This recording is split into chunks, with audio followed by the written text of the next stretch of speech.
Hello to all my dear students, मैं नमस्ते सुमित्राना। बच्चों, आप सभी का बहुत बहुत स्वागत है आपके अपने इस platform SR Bihar BSc class. जैसा कि जितने भी फोर्थ सेमेस्टर के यहाँ पर हमारे छात्र छात्राएं जुड़े हुए हैं, आप सभी को बताना चाहूंगा कि यहाँ पर हमारा ये पहला पेपर का पहला यूनिट अभी चल रहा है जूलॉजी में, जिसमें हम लोगों ने वायरस और बैक्टीरिया के बारे में, दैट मीन्स प्रोकैरियोटिक सेल्स के बारे में डिस्कस कर लिया था। आज के इस क्लास में हम वन ऑफ द बेस्ट और इम्पोर्टेंट ऑर्गेनिज्म, या मैं यूं कहूं कि टॉपिक के बारे में डिस्कस करने वाले हैं, जिसका नाम है यूकैरियोटिक सेल। दैट मीन्स यहाँ से बहुत सारे ऐसे ऑर्गेनिज्म हैं जो आगे की तरफ डेवलप हुए हैं और उनको हमें डिटेल में डिस्कस करना है। ठीक है, तो सबसे पहले जहां से डेवलप हुए हैं उसको हम पढ़ लेते हैं, जिसका नाम है यूकैरियोटिक सेल। अब यूकैरियोटिक सेल क्या होती है इसके बारे में समझना है। जैसा कि नाम में ही इसका काम छुपा हुआ है। यू का मतलब यहां पर बेटा लिया गया है ट्रू से, और ट्रू का मतलब होता है सत्य, है ना। सत्य मतलब अच्छा या बढ़िया, जो सही बोलने वाला हो। और कैरियोटिक का मतलब बेटा यहां पर लिया गया है कैरियन से, और कैरियन का मतलब यहां पर लिया गया है केंद्रक से, बोले तो न्यूक्लियस से। ठीक है, यानी ऐसी कोशिकाएं, समझने का प्रयास करें बच्चों, ऐसी कोशिकाएं जिनमें सत्र प्रकार का केंद्रक पाया जाता है, उनको यूकैरियोटिक कोशिकाएं कहा जाता है। समझ पा रहे हैं मैंने क्या बोला? ऐसी कोशिकाएं जिनमें सत्र प्रकार का केंद्रक हो। अब बात आती है कि सर सत्र प्रकार का केंद्रक क्या होता है, तो चलो भैया इसके लिए हम थोड़ा सा आपका टाइम लेंगे। देखिए, अगर हम किसी एक एनिमल सेल की बात कर लें, है ना, वो सेल जिसे आप कहां पर देखेंगे, माइक्रोस्कोप के अंदर देखेंगे, है ना। एनिमल सेल की अगर हम लोग बात करें तो एनिमल सेल में क्या क्या रिप्रेजेंट होता है, उसमें कौन किस प्रकार की न्यूक्लियस प्रेजेंट होगा, उसके बारे में हम डिस्कस करेंगे। तो एनिमल सेल की अगर आप बात करें तो एनिमल सेल में सबसे बाहर की तरफ जब आप माइक्रोस्कोप के अंदर देखते हैं तो एक लेयर, एक मेम्ब्रेन पाई जाती है। इस मेम्ब्रेन को बेटा हम लोग बोलते हैं प्लाज्मा मेम्ब्रेन। इसके कई नाम है बेटा, प्लाज्मा मेम्ब्रेन को हो या सेल मेम्ब्रेन को हो, प्लाज्मा लेमा को हो, यूनिट मेम्ब्रेन को हो, कुछ भी को, ये सब इसी के नाम है। और जब प्लाज्मा मेम्ब्रेन को डिटेल में पढ़ेंगे तो वहां पर मैं आपको बताऊंगा भी। प्लाज्मा मेम्ब्रेन के ठीक नीचे जैसे ही आप अंदर एंट्री करेंगे तो यहां पर एक फ्लूइड भरा होगा, and this fluid is known as cytoplasm. क्या बोलते हैं इसको बेटा? साइटोप्लाज्म मतलब कोशिका द्रव्य। इसको हिंदी में क्या कहते हैं बेटा? कोशिका द्रव्य। और इसको क्या बोलते हैं बेटा? कोशिका झिल्ली, है ना। इसे क्या बोलते हैं बेटा? कोशिका झिल्ली। तो कोशिका झिल्ली की बात करें, कोशिका द्रव्य की बात करें तो यहां पर है। इसके अलावा अगर आप यहां पर कहीं पर भी देखेंगे तो इसके सेंटर में बेटा एक स्ट्रक्चर प्रेजेंट होता है। सेंटर में हो या साइड में हो, कहीं पर एक स्ट्रक्चर प्रेजेंट होगा, और इस स्ट्रक्चर का नाम है बेटा न्यूक्लियस। क्या नाम है बच्चा? न्यूक्लियस केंद्रक। अब ये केंद्रक सत्र प्रकार का है कि नहीं, उसी को हम यहां पर अब डिस्कस करेंगे। अब ये न्यूक्लियस जो है, इसके चारों तरफ जो मेम्ब्रेन पाई जा रही है, इस मेम्ब्रेन को बेटा कहते हैं न्यूक्लियर मेम्ब्रेन। मैं यहीं पर लिख देता हूं, बाद में इसको लिखूंगा न्यूक्लियर मेम्ब्रेन। यानी कि जो न्यूक्लियस है वो चारों तरफ से न्यूक्लियर मेम्ब्रेन के द्वारा घिरा रहता है। न्यूक्लियर मेम्ब्रेन के ठीक नीचे जैसे आप पहुंचेंगे, इसके अंदर की तरफ जैसे आप पहुंचेंगे, जैसे साइटोप्लाज्म यानी प्लाज्मा मेम्ब्रेन के अंदर आपको एक फ्लूइड दिख रहा था, बिल्कुल उसी तरीके से न्यूक्लियर मेम्ब्रेन के अंदर भी एक फ्लूइड है, and this fluid is known as nucleoplasm. इसको क्या बोलेंगे बेटा? न्यूक्लियोप्लाज्म बोलते हैं। ठीक है, न्यूक्लियोप्लाज्म के अंदर कहीं ना कहीं पर आपको एक सॉलिड बॉल लाइक स्ट्रक्चर इस तरीके से देखने को मिलेगा, and this solid ball like structure is known as nucleolus. इसको हिंदी में कहते हैं बेटा केंद्रिका। और केंद्रिका के साथ साथ आप यहां पर देखेंगे मेरे प्यारे साथियों कि यहां पर एक थ्रेड लाइक स्ट्रक्चर भी ऐसे प्रेजेंट रहता है केंद्रक के अंदर ही, और इन्हीं थ्रेड लाइक स्ट्रक्चर को हम लोग क्या नाम दिए थे बेटा? क्रोमोसोम,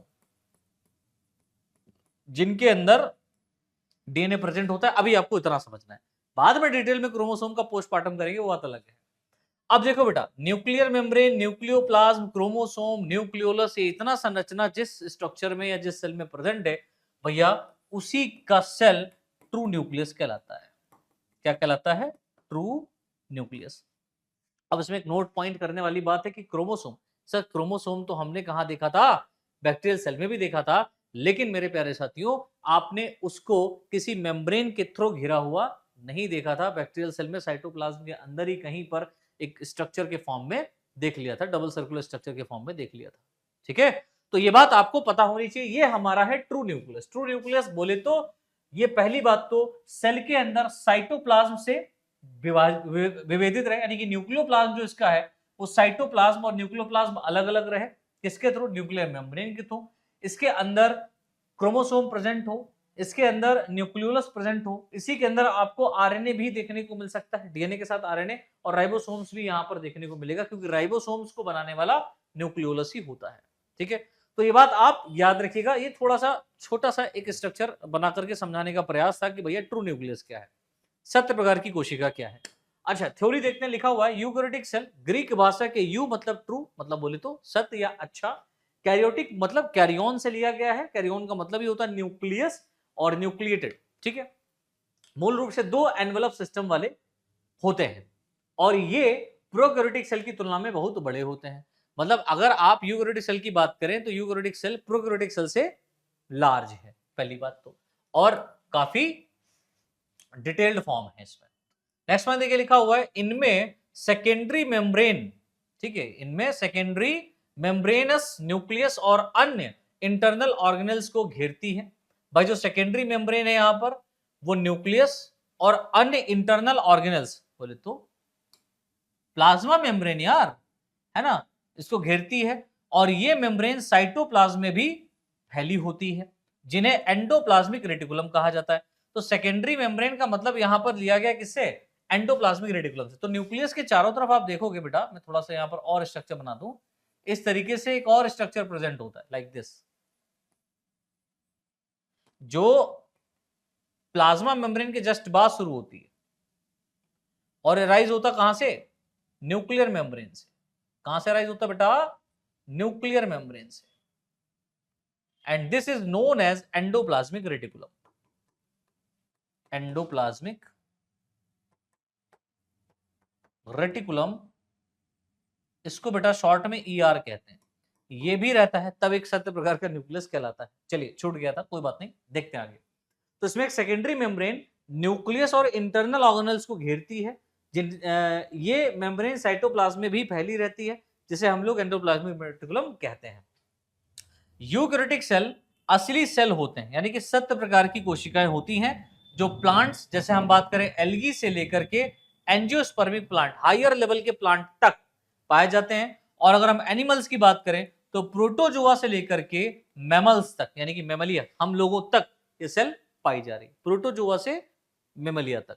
ठीक है, हालांकि इनकी शेप, साइज और फिजियोलॉजी अलग अलग होती है। अब भैया प्लांट में अलग शेप साइज है और एनिमल्स में अलग शेप साइज बना हुआ है ना, तो शेप, साइज और फिजियोलॉजी अलग अलग होता है, लेकिन सभी सेल में समानता होती है। भाई अगर आप इन सभी ट्रू सेल्स को देखें, चाहे प्लांट सेल को देखें चाहे एनिमल सेल को देखें, तो इनमें आपको कोई ना कोई कॉमन चीज देखने को मिलेगी, है ना, सिमिलरिटी देखने को मिलती ही मिलती है। आगे देखिए लिखा हुआ है, प्लाज्मा मेम्ब्रेन साइटोप्लाज्म और सेल ऑर्गेनेल जैसे mitochondria, endoplasmic reticulum, ribosome, Golgi body आदि, और एक ट्रू न्यूक्लियस, है ना भाई, आदि और एक ट्रू न्यूक्लियस, जिसकी हम नाभिक की बात कर रहे हैं, है ना, न्यूक्लियस की बात कर रहे हैं, के अंदर डीएनए, आरएनए, न्यूक्लियोप्रोटीन और न्यूक्लियोलस होते हैं। भैया अगर आप प्लाज्मा मेम्ब्रेन की बात करें तो प्लाज्मा मेम्ब्रेन में आप देखेंगे इसके अंदर की तरफ साइटोप्लाज्म और उसके सेल ऑर्गेनेल्स, जैसे माइटोकॉन्ड्रिया हो गया, एंडोप्लाज्मिक रेटिकुलम हो गया, राइबोसोम हो गया, गोल्जी एपरेटस हो गया, ये सारी संरचनाएं प्रेजेंट होती हैं। और एक अगर आप सत्य प्रकार के केंद्रक की बात कर रहे हैं, नाभिक की बात कर रहे हैं, सत्य नाभिक की बात कर रहे हैं, तो इसके अंदर डीएनए, आरएनए, न्यूक्लियोप्रोटीन्स और न्यूक्लियोलस होते हैं, है ना, जो पतले, है ना, परफोर्टेड न्यूक्लियस, पतले परफोर्टेड न्यूक्लियर मेम्ब्रेन द्वारा साइटोप्लाज्म से अलग रखे जाते हैं। ठीक है, अब हम बात करते हैं इसके सेल शेप की, कोशिका का आकार कैसा होता है ट्रू यूकैरियोटिक सेल का। तो यूकैरियोटिक सेल का मूल आकार आमतौर पर स्फेरिकल होता है, इसका जो एक कॉमन शेप निकाला गया है वो स्फेरिकल है। ठीक है, लेकिन सेल का आकार उसकी स्पेसिफिक फंक्शन पर निर्भर करता है, उस सेल का फंक्शन कैसा है। अगर हम अपने बॉडी की ही बात करें तो हमारे बॉडी का जो सेल है वो हेक्सागोनल शेप आपको देखने को मिल सकता है, या मतलब कोई शेप ही नहीं, पहली बात तो, है ना, कि वर्डल टाइप यहाँ पर देखने को मिल रहा है पूरा, है ना, स्फेरिकल फॉर्म में देखने को मिल रहा है। लेकिन अगर आप अपने किसकी बात करें, एक सेल ऑर्गेनल है, सॉरी एक ऑर्गन है बॉडी के अंदर एक ऑर्गन है जिसका नाम है लीवर। इस लीवर की सेल को अगर आप देखेंगे, है ना, लीवर की सेल को अगर आप देखेंगे तो कुछ इस तरीके से हेक्सागोनल शेप का ये बनी होती है। हेक्सागोनल शेप का लीवर का सेल होता है। तो लीवर का फंक्शन तो बहुत अलग-अलग है ना, बहुत ज़्यादा। हमारे बॉडी के अंदर लीवर का तो बहुत मेन फंक्शन है, डाइजेशन में हेल्प करता है, डिटॉक्सिफिकेशन में हेल्प करता है ना? और ग्लूकोनियोजेनेसिस कराने में हेल्प करता है। तो बहुत सारा फंक्शन है हमारे लीवर का, और फंक्शन के आधार पर लीवर का जो सेल है, उसका शेप भी अलग है, हेक्सागोनल शेप है। तो फंक्शन के आधार पर यूकेरियोटिक सेल्स अलग-अलग शेप में पाए जा सकते हैं, ठीक है? इसीलिए सेल का आकार या तो वेरिएबल यानी अक्सर बदलता रहता है, हो सकता है, या एक फिक्स्ड फॉर्म में या फिक्स्ड स्थिर रूप में रहता है। देखिए, वेरिएबल शेप की अगर हम बात करें तो वेरिएबल शेप में आपको अमीबा देखने को मिल सकता है। व्हाइट ब्लड सेल्स की अगर आप बात करें, है ना, ल्यूकोसाइट्स जिन्हें कहते हैं, वो भी इनमें पाया जाता है। जैसे उदाहरण के लिए आप देखें, ल्यूकोसाइट्स जो होते हैं वो सर्कुलेटिंग ब्लड में स्फेरिकल होते हैं। सर्कुलेटिंग ब्लड, जब सर्कुलेटिंग ब्लड यानी ब्लड हमारे वेन, आर्टरीज, कैपिलरी में सर्कुलेट कर रहा है, तो उस समय ये स्फेरिकल होता है। लेकिन अन्य परिस्थितियों में ये स्यूडोपोडिया बनाकर अनियमित आकार ले सकते हैं। जैसे कैपिलरीज में जो पोर होते हैं, जहां पर गैसियस एक्सचेंज होता है, तो वहां से ये ल्यूकोसाइट्स उन पोर से निकल आता है बाहर की तरफ। ठीक है, बाहर मतलब बॉडी के बाहर नहीं, सेल मतलब सेल के बाहर और वेसल्स के बाहर, यानी जहां, अरे यार ऐसे समझो, ये हमारे बॉडी का सेल है ना, ये बॉडी का सेल है और ये हमारा ब्लड वेसल जा रहा है, तो इसके बीच में जो स्पेस है ना, इसके बीच में जो स्पेस है, यहां पर क्या होगा, ये व्हाइट ब्लड सेल्स आ जाते हैं।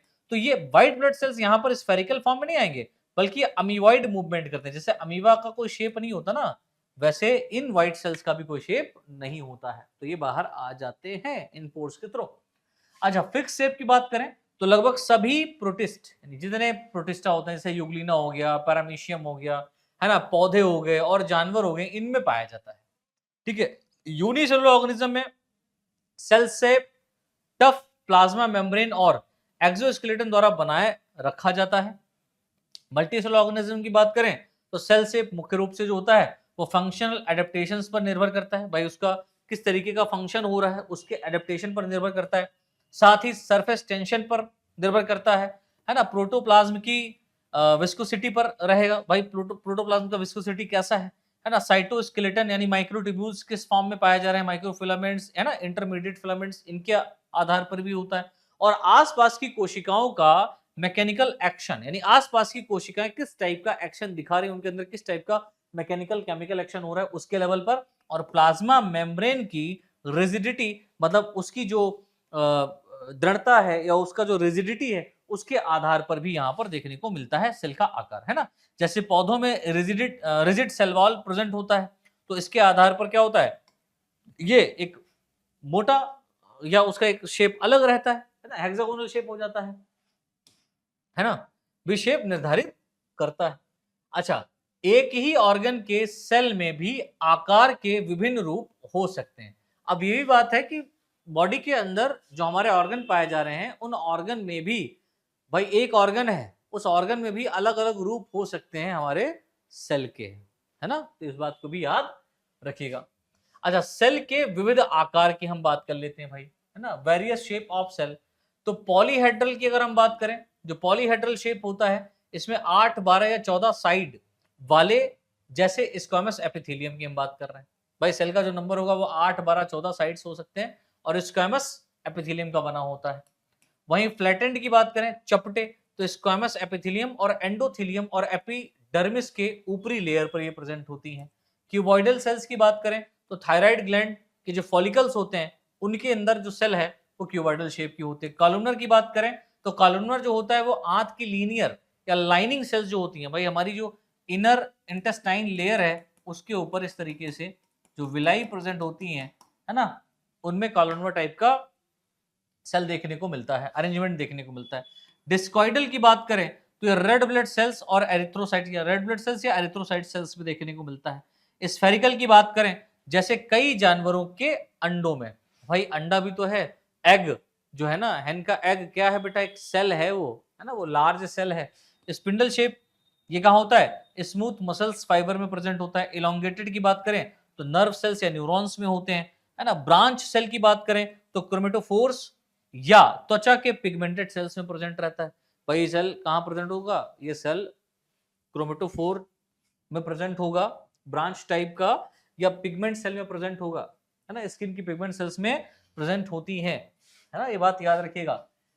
इसके अलावा देखिए पौधों में भी सेल शेप सेल के फंक्शन पर निर्भर करता है। जैसे पत्तियों पर ग्लैंडुलर हेयर्स लाइक, ठीक है, स्टोमेटा के गॉड सेल्स की अगर आप बात करें, गार्ड सेल देखो, स्टोमेटा का गार्ड सेल बीन शेप का होता है ना, इस तरीके से किडनी शेप का।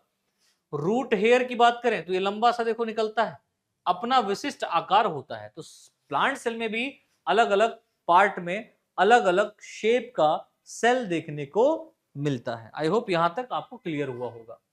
अच्छा, थोड़ा सा साइज की बात कर लें तो यूकेरियोटिक सेल आमतौर पर प्रोकैरियोटिक सेल की तुलना में बड़ी होती है, जो लगभग 10 से 100 माइक्रोमीटर तक बीच में होते हैं। यूनिसेलुलर ऑर्गेनिज्म के सेल आमतौर पर मल्टी सेलुलर ऑर्गेनिज्म के सेल से बड़े होते हैं। भाई जो यूनिसेलुलर ऑर्गेनिज्म होते हैं इनका सेल बड़ा होगा in comparison to multi cellular organism, क्योंकि वो तो दिख रहा है लेकिन उनका सेल छोटा होगा in comparison to unicellular organisms. ठीक है, यह बात समझ आई। आगे देखिए लिखा हुआ है अमीबा प्रोटियस। भाई अमीबा प्रोटियस एक स्पीसीज है, ये एक यूनिसेलुलर ऑर्गेनिज्म है ना, और ये सबसे बड़ी सेल मानी जाती है, जिसकी लंबाई लगभग 1 मिलीमीटर यानी 1000 माइक्रोमीटर होती है। देखिए 10 से 100 माइक्रोमीटर तक एक ऑन एन एवरेज शेप निकाला गया है, भैया साइज निकाला गया, इतना सेल होगा। लेकिन भैया एक्सेप्शन भी तो होता है, और वो एक्सेप्शन आपको याद रखना है। तो ये स्टार्ट पॉइंट है, याद रखिएगा कि अमीबा प्रोटियस की अगर आप बात करें तो एक यूनिसेलुलर प्रोटिस्टा है या यूनिसेलुलर प्रोटोजोन है, ठीक है, जिसका कोई शेप वेप नहीं होता है, और इसका जो साइज है ना बेटा वो लगभग लगभग 1 मिलीमीटर तक होता है, मतलब 1000 माइक्रोमीटर के आसपास होगा। अगर आप यूग्लिना की एक स्पीसीज लगभग 500 माइक्रोमीटर यानी 0.5 मिलीमीटर लंबी होती है। भाई यूग्लिना की एक जो स्पीसीज है वो लगभग कितनी लंबी है बेटा, 500 माइक्रोमीटर तक। अगर आप यूप्लोट्स की बात करें, यूप्लोट्स एक फ्रेश वाटर सीलिएट है। ये यूप्लोट्स क्या है बेटा, एक फ्रेश वाटर सीलिएट है। इसकी जो लंबाई है वो लगभग 120 माइक्रोमीटर होती है। ठीक है, यूप्लोट्स की लंबाई कितना यहां पर मापा गया है, 120 माइक्रोमीटर तक मापा गया है, इस बात को याद रखिएगा। अगर आप पैरामीशियम कॉर्डेटम की बात करते हैं, है ना, तो इसकी लंबाई लगभग 150 से 300 माइक्रोमीटर होती है। वहीं डाइटम्स की बात करें तो 200 माइक्रोमीटर से अधिक होता है। एसिटाबुलेरिया, ठीक है, एसिटाबुलेरिया ये भी एक ऑर्गेनिज्म है। तो एसिटाबुलेरिया नामक एक सिंगल सेल्ड एल्गी, एक कोशिकीय शैवाल, जिसकी लंबाई कितनी होती बेटा, 10 सेंटीमीटर, अरे बाप रे 10 सेंटीमीटर तक होती है, और ये केवल एक सिंगल सेल है ना, असाधारण रूप से बड़ी होती है।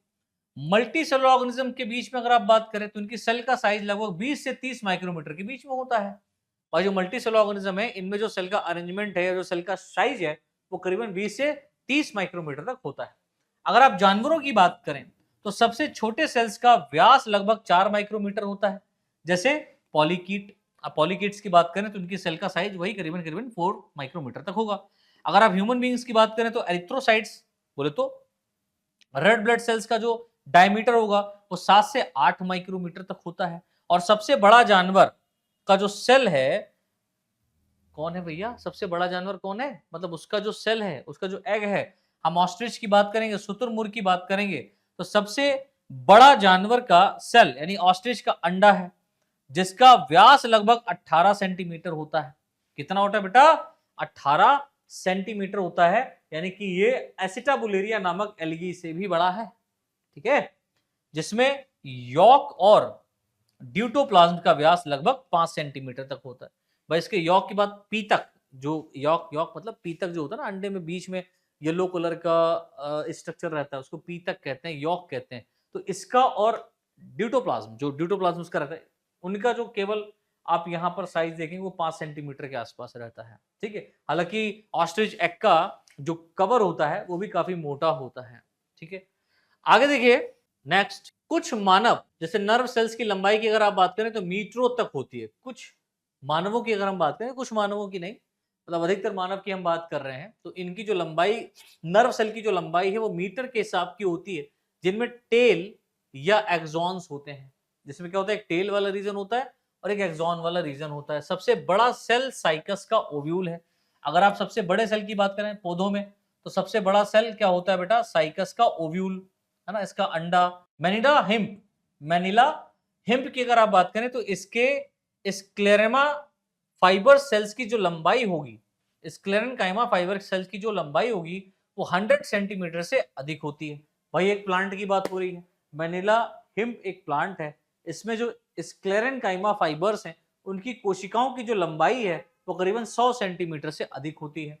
इस प्रकार सेल का आकार और आकार में विविधता जीवों की कार्य क्षमता और पर्यावरणीय अनुकूलन के हिसाब से बदलती रहती है। तो ये बात यहां पर कही गई है भैया कि जिस तरीके से सेल की शेप और साइज यहां पर चेंज होते दिख रहे हैं, ये बात तय है कि उनके अंदर, यानी उस ऑर्गेनिज्म के अंदर या उस सेल के अंदर होने वाली मेटाबॉलिक एक्टिविटीज, और दूसरी बात क्या है भैया? एटमॉस्फेरिक चेंजेस, है ना, वातावरणीय दशाओं की बदलने पर, जो एटमॉस्फेरिक चेंजेस के बदलने पर जो सेल के अंदर, है ना, मेटाबॉलिक एक्टिविटीज हो रही हैं या उनको कंट्रोल करना है, उस लेवल पर ये अपना शेप साइज बदलती रहती हैं सर। ठीक है, चेंज हो सकता है आगे बहुत बड़ा सेल हो जाए। तो कुछ टाइप की सेल्स यहाँ पर आपको देखने को मिले, जैसे ये ऑस्ट्रिच का एग हो गया, ये क्रोमेटोफोर हो गया, ये ग्लोबलेट सेल्स हो गई। यहाँ पर आप देखें तो ल्यूकोसाइट ही प्रेजेंट है, ये ह्यूमन स्पर्म है बेटा, है ना, ये भी तो एक सेल है।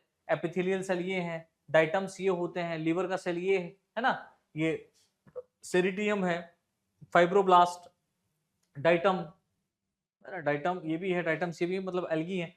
ये फैट सेल पाई जा रही है। ये देखो नर्व सेल कितनी लंबी है ना, ये मसल्स का सेल है, मसल सेल। ये कोइनोसाइट्स है ना, ये ऑस्टियोसाइट्स हैं, ये वाली ऑस्टियोसाइट्स हैं। ये कुछ सेल्स यहाँ पर जो स्पेसिफिकली हैं उनके बारे में यहाँ पर बनाया गया है। आप इसको इजीली देख सकते हो और नेट पर भी आप इसको सर्च करके अच्छे से समझ सकते हैं। आगे देखिए, बात करते हैं हम सेल नंबर की। कोशिकाओं के नंबर की बात करें तो किसी जीव में कोशिकाओं की संख्या यूनिसेलुलर ऑर्गेनिज्म जैसे प्रोटोजोआ और प्रोटोफाइटा जैसे प्रोटिस्ट में एक ही होती है, जबकि मल्टी सेलुलर ऑर्गेनिज्म में ज्यादातर पौधे और फंगस और जानवरों में कोशिकाओं की संख्या बहुत अधिक होती है, मल्टीपल मतलब अनगिनत होती है। मल्टी सेलुलर ऑर्गेनिज्म में कोशिकाओं की संख्या आमतौर पर उनके आकार के साथ, है ना, कोरिलेट होती है, यानी छोटे आकार के जीवों में कोशिकाओं की संख्या कम होती है जबकि बड़े आकार के जीवों में ज्यादा होगी, सीधी सी बात है। उदाहरण के लिए अगर आप देखें तो लगभग 80 किलो के वजन वाले मानव शरीर में लगभग 60,000, है ना, बिलियन, 60,000 बिलियन यानी 60 ट्रिलियंस की बात हो रही है यहां पर, 60,000 बिलियन कोशिकाएं होती हैं, ये एक अनुमान है। यह संख्या कुछ अन्य मल्टी सेलुलर ऑर्गेनिजम्स में इससे भी ज्यादा हो सकती है ना, अलग अलग ह्यूमन बींग्स में अलग अलग शेप साइज के, लंबे हैं, छोटे हैं, बौने हैं, है ना, उसके आधार पर ये अलग अलग होती है। अच्छा, आगे देखिए लिखा हुआ है, अधिकांश मल्टीसेलुलर जीवों में कोशिकाओं की संख्या अनिश्चित होती है, लेकिन कुछ जीवों में कोशिकाओं की संख्या निश्चित होती है। जैसे अगर हम लोग निमेटोड्स की बात करें, है ना, रोटीफर्स की बात करें, तो इनमें क्या है बेटा, निश्चित संख्या देखने को मिलती है। जैसे कि आप देखें रोटीफर्स में विभिन्न अंगों के न्यूक्लियाई की संख्या किसी भी स्पीसीज में कांस्टेंट पाई जाती है। अगर आप रोटीफर्स की किसी भी स्पीसीज को देख लें तो उनकी अंगों की जो न्यूक्लियाई की संख्या है ना, न्यूक्लियाई मतलब केंद्रकों की संख्या है, उस स्पीसीज के कांस्टेंट पाई जाती है। इसे यूटिली कहते हैं। क्या कहते हैं बेटा? यूटिली, मतलब ऐसी स्पीसीज जिनमें एक जो संख्याएं हैं कोशिकाओं की वो निश्चित हैं, इससे ज्यादा वो सेल नहीं बढ़ेगी ना कम होगी, उस प्रोसेस को या उस कंडीशन को हम लोग यूटिली कहते हैं। अच्छा, मार्टिनी ने 1912 में एक रोटीफर स्पीसीज में पाए दिमाग में 183 न्यूक्लियाई और पेट में 39 न्यूक्लियाई, है ना, और कॉर्निया एपिथेलियम में 172 न्यूक्लियाई को खोजा था। पौधों में अगर देखा इन्होंने तो कॉलोनियल ग्रीन एल्गी में भी सेल कंसिस्टेंसी होती है, कॉलोनियल ग्रीन एल्गी में भी सेल कंसिस्टेंसी होती है, इस बात को याद रखिएगा। जैसे आप पेंड्रोनिया की बात करें तो पेंड्रोनिया की कॉलोनी में 8, 16, 32 सेल ही पाई जाती हैं, इससे ज्यादा सेल नहीं हो सकती।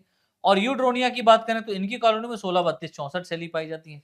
तो पेंड्रोनिया और यूड्रोनिया ये दो प्रकार के स्पीसीज हैं, इनकी कॉलोनी में आप देखें, अगर पेंड्रोनिया की बात करेंगे तो 8, 16, 32, इससे ज्यादा नहीं होगा। 32 से ज्यादा होगा तो यूड्रोनिया की कॉलोनी होगी। 32, 16 और 64 के आसपास वहां पर सेल पाई जाएंगी और ये कंसिस्टेंसी पाई जाती है। यहां पर भी ये बात हमको समझनी है कि कोशिकाओं का नंबर निश्चित भी होता है और अनिश्चित भी होता है, दोनों तरीके से नंबर यहां पर प्रेजेंट होते हैं। तो इसलिए हम ये तय नहीं कर सकते कि किसी सेल के या किसी ऑर्गेनिज्म में कितनी सेल हैं या ये ऑर्गेनिज्म में एक ही सेल है, ऐसा नहीं है। अलग अलग मतलब कुछ निश्चित है ना। तो जहां जहां पर डेफिनेट है, जैसे प्रोटिस्टा और प्रोटोजोन्स की अगर अपन लोग बात करें तो डेफिनेटली सिंगल सेल के ही बने होते हैं। बैक्टीरिया की बात करें सिंगल सेल के बने होते हैं, है ना। अगर आप वही फंगस एल्गी की तरफ जाते हैं तो यहाँ पर कुछ एक कोशिकी भी मिल सकते हैं और बहुकोशिकी भी है ऑर्गेनिज्म यहाँ पर है। मल्टी सेलुलर आप जितना भी चले जाओ होता रहेगा। सेल की संख्या की बात करें तो सेल की संख्या कंसिस्टेंसी पाई भी जाती है और नहीं भी पाई जाती है। अब ह्यूमन बींग्स की बात करें तो एक 80 किलो के पर्सन में आपने देखा 80,000 बिलियंस टाइप की सेल्स पाई जा रही है। 80 बिलियन टाइप नहीं, सॉरी, 80,000 बिलियन सेल पाई जा रही है यहाँ पर, है ना। तो ये नंबर बढ़ भी सकता है अगर ये किसी एक ऐसे मेजर पर्सन में देखा गया जिसकी हाइट 5-6 फुट की है, कोई 7 फुट का है ना, 7.5 फुट का है, तो उसके अंदर बहुत ज्यादा होगी। या कोई 2-3 फुट का है, 4 फुट का है, तो भैया उसके अंदर सेल की संख्या कम होगी। तो ये निश्चित नहीं होता है ना। साइज पे भी डिपेंड करता है और वेट पे भी डिपेंड करता है। तो वेट 80 किलो के वेट में ये डाटा निकाला गया था। तो आई होप यहां तक आपको समझ में आया होगा यूकेरियोटिक सेल के बारे में। अब इससे रिलेटेड जो भी आगे टॉपिक रहेगा या जो भी हमको आगे पढ़ना है वो हम नेक्स्ट क्लास में डिस्कस करेंगे। तो आज के लिए इतना ही। आप सभी को जय हिंद, जय भारत।